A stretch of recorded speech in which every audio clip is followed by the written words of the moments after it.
Okay, so this is a Q&A video, Q&A number 2. And the first question comes from G Petty 91.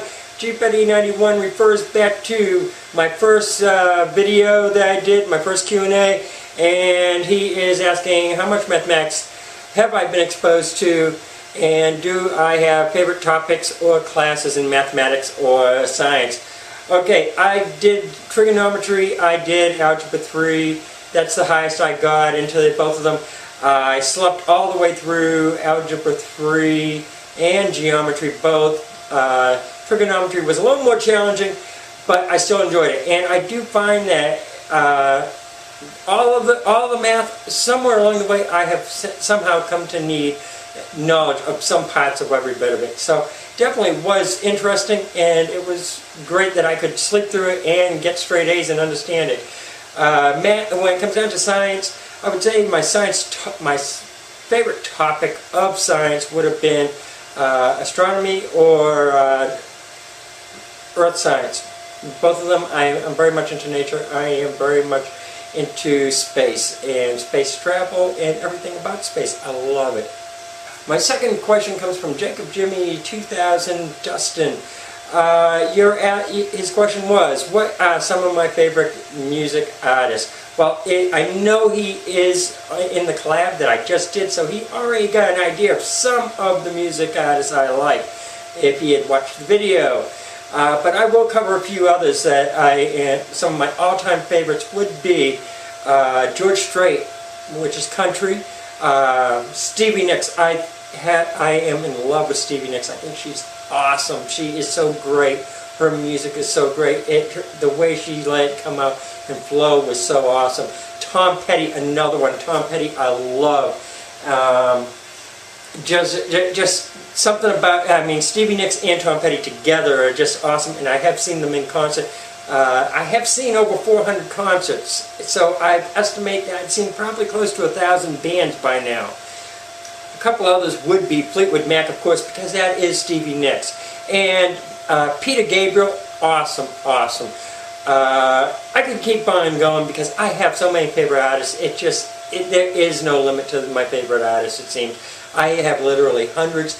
It's like if I go to a concert, I'm in love with them. I mean, Coldplay, they were on American Idol just recently. They're awesome. I love Coldplay. So that's an idea of some of the music I listen to.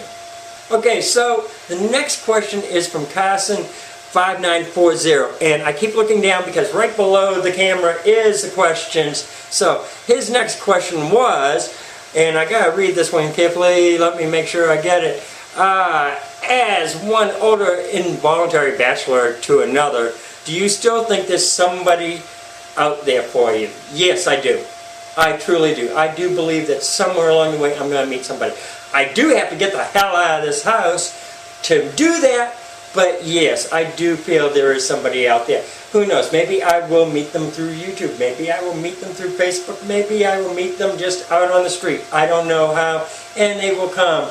I have faith in that. My concern is meeting somebody where I am right now, knowing that I have no intention of staying in South Florida. So if they are South Floridian that loves South Florida, they're going to be shit out of luck because I ain't staying here. I do not want to be here. I want to be up on my property. You know that, Carson.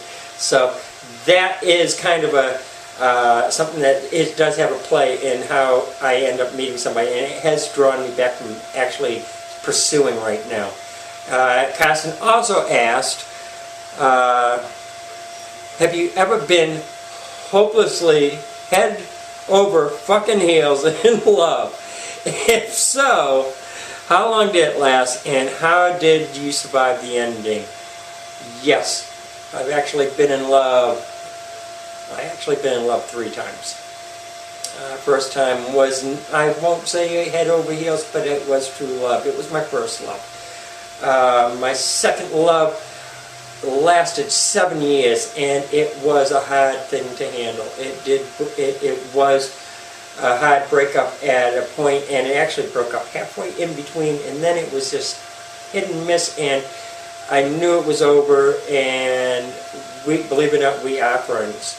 And the third one would be just true. I don't know how to put it. It's the love I have still, but he is unavailable, and not in a good way. He's in jail.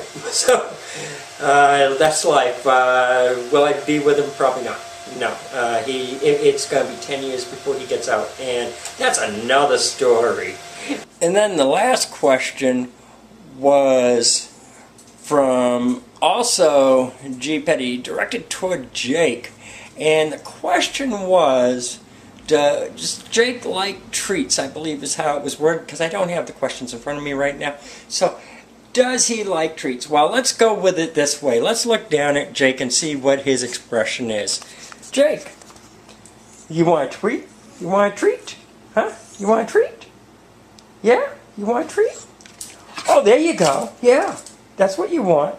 Let's see. Let's see what you want.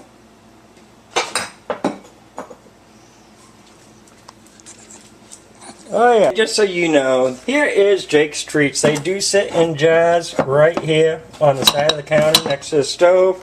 And Jake ends up getting about probably 4 to 6 treats a day. He is spoiled. That is why he's just a little chunky, I guess. Okay, so that's my Q&A for today.